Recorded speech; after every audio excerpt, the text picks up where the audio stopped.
네, 여러분 안녕하세요. 27학년도 수능 문법의 이론과 유형이라는 수업의 OT입니다.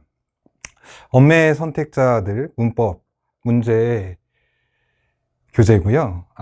요 수업의 일단 특징을 잠깐 말씀드리면, 요거 올해 교재입니다. 27학년도 교재 표지고, 그리고 요 수업의 가장 중요한 점은 개념별 체계적 구성인데, 개념, 다음에 대표 문제, 유제, 발전 문제. 그러니까 하나의 중요 개념에 기본적으로 3개의 문제가 체계적으로 딸려 있어요. 요거 한번 더 구체적으로 보시면, 예를 들어 서술어의 자릿수라는 개념이 있어요. 그럼 이게 문장 성분의 4강에 나오는 내용인데, 이거 올해에도 수능에 나왔어요. 그러니까 이게 되게 중요한 개념이에요.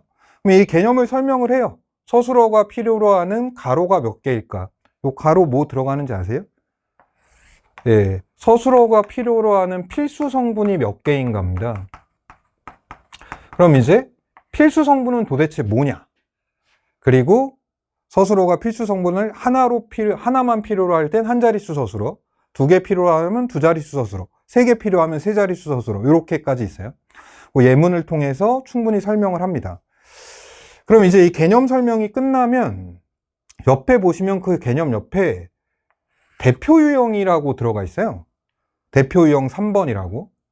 그러면 요 뒤에 대표 유형 3번 문제를 보면, 대표 유형 3이라고 돼 있죠? 몇 자릿수 서술어. 그러니까 서술어의 자릿수 문제인데 25학년도 6월 평가원에 나온 문제예요. 밑줄친 서술어가 필수적으로 요구하는 문장 성분의 개수 및 종류가 같은 것끼리 짝지어진 것은, 그러니까 필수적으로 요구하는 문장 성분이 서술어의 자릿수를 결정하는 겁니다. 근데 요 문제가 대표 문제로 나오고, 대표 문제 밑에는 무조건 유제가 하나씩 있어요. 같은 유형의 문제입니다. 얘도 보시면 22년 수능이니까 이 서술어의 자릿수는 올해도 나왔다고 그랬잖아요. 진짜 잘 나오는 문제예요. 그런데 이 22년도 수능 문제를 보면 밑줄친 서술어가 요구하는 필수 성분의 개수와 종류 거의 똑같죠, 문제가. 그러니까 비슷한 유제를 통해서 개념을 다시 한번 확인하고, 그리고 만약에 본인이 잘못 파악한 어떤 개념이 있으면 그거를 스스로 정리해 볼 수 있게 문제 다 풉니다. 풀어요. 특히 중요 개념은 한 문제도 안 빠지고 풉니다. 그리고 유제가 있고, 보시면 여러분들 이 대표 유형 옆에 연습발전 11번이라고 돼 있죠. 그러면 개념을 배우고 대표 유형을 풀고 유제를 푼 다음에, 수업에서요, 푼 다음에 요 연습발전 문제를 찾아갑니다. 요 연습발전 11번을 보시면 보기의 조건이 모두 실현된 문장으로 적절한 것은 26학년도 수능, 그러니까 올해 수능 문제입니다. 그러니까 올해 문제 다 반영돼 있어요. 평가원하고 수능 문제. 그래서 보시면 여기 조건 3번째, 자릿수가 하나인 서술어와 둘인 서술어를 포함할 것, 이렇게 돼 있죠. 예, 그러니까 요 개념을 적용한 한 단계 더 수준 높은 문제가 연습 발전 문제에 들어가 있다. 왜 한 단계 더 수준이 높은 거냐? 다른 조건들이 더 붙었으니까 그렇죠. 예.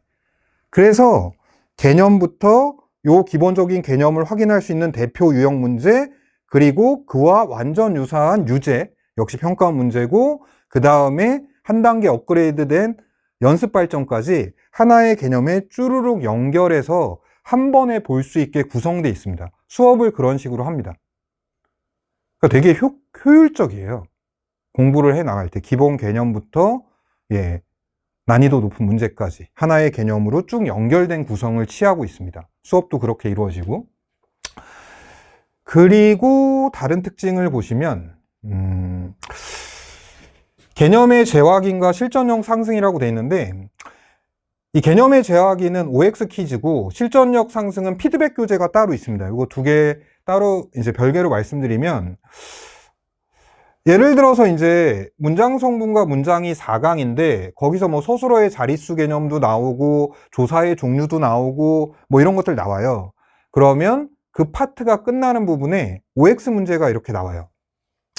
이거는 기본적인 개념에 대한 OX 문제도 있고, 헷갈릴 만한 개념, 그걸 정리하는 OX 문제가 되게 많이 나옵니다. 그러니까 이 OX 문제 수준이 꽤 높아요. 예를 들어 2번을 보면 필수 성분은 가로이고 수의 성분은 관형어 수의적 부사어다. 이 가로에 뭐가 들어갈 것 같아요? 그러니까 그 앞에서 배운 개념을 다시 한번 재확인할 수 있게 모든 강좌 끝에는 OX 퀴즈가 들어가 있습니다. 그리고 피드백 교재 말씀을 드리면, 그러니까 교재가 두 권인 거죠. 문이후 본교재하고 피드백 교재인데, 이 피드백 교재는 문제 은행인데 이 본교재의 개념 순서하고 동일하게 전개가 됩니다. 그래서 공부하기 편해요. 그러니까 본교재에서 개념 배우고 대표 유형 풀고 유제 풀고 연습 발전 푼 다음에 그와 관련돼 있는 문제들을 피드백 교재에서 그 수업 듣고 바로 풀어보실 수 있습니다. 요 피드백 교재의 문제도 두 파트로 나눠져 있는데 일단 베이스 문제가 있어요. 그러니까 수준이 그렇게까지 높지 않은, 하지만 얘네들도 평가원 문제들, 수능에 나왔던 문제들, 상당수 많습니다. 그러니까 뭐 문법 문제라고 어려운 문제만 내는 건 아니거든요. 그리고 요 베이스 문제가 뭐 쭉 나와요. 한 뭐 20문제 정도 쭉 나와요. 그 개념에 따라서. 그리고 나서 어드밴스 문제가 나와요. 이 어드밴스는 역시 평가원 수능의 문제가 주인데 보시면 이제 한 단계 업그레이드 된 난이도의 문제가 있죠. 그래서 요 피드백 교재까지 다 하고 이 수업과 이 교재 구성의 가장 큰 목적은 단권화예요. 단권화. 그러니까 이 기본 교재가 잘 만들어져 있어야만 여러 번 회독을 하면 할수록 실력이 늘어요. 근데 이 기본 교재가 개념이 흔들리고 이러면 회독을 할 만한 가치가 없어요. 근데 이 교재는 진짜 장담하는데 회독할 만한 충분한 가치가 있습니다. 구성 자체가 개념과 실전 문제까지 쭉 연결되어 있기 때문에 회독을 하면 할수록 문법 실력이 늘 뿐 아니라 그리고 뭐 시험을 보고 나서 요 개념이 어디 있었지? 하고 찾아보고 다시 한번 복습하면서 1년 내내 함께 하는 걸 목표로 만든 교재예요. 수업도 그렇게 진행이 되고요. 이게 총 수업수가 16번 수업인데 보통 한 타임이 이제 1시간쯤 진행이 돼요.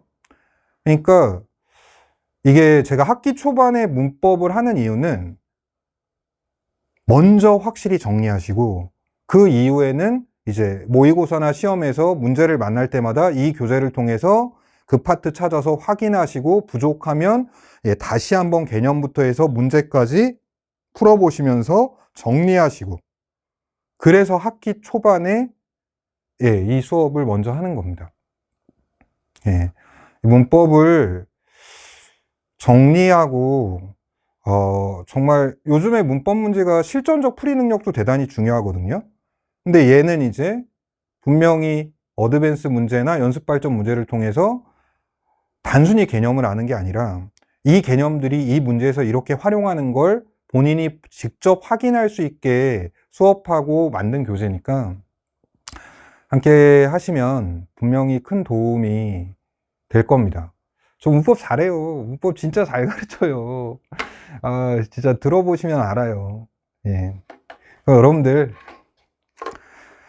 수업 때 뵙겠습니다. 여러분들 올 1년 파이팅 하시고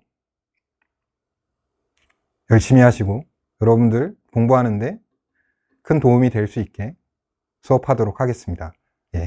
수업 때 뵙겠습니다. 감사합니다.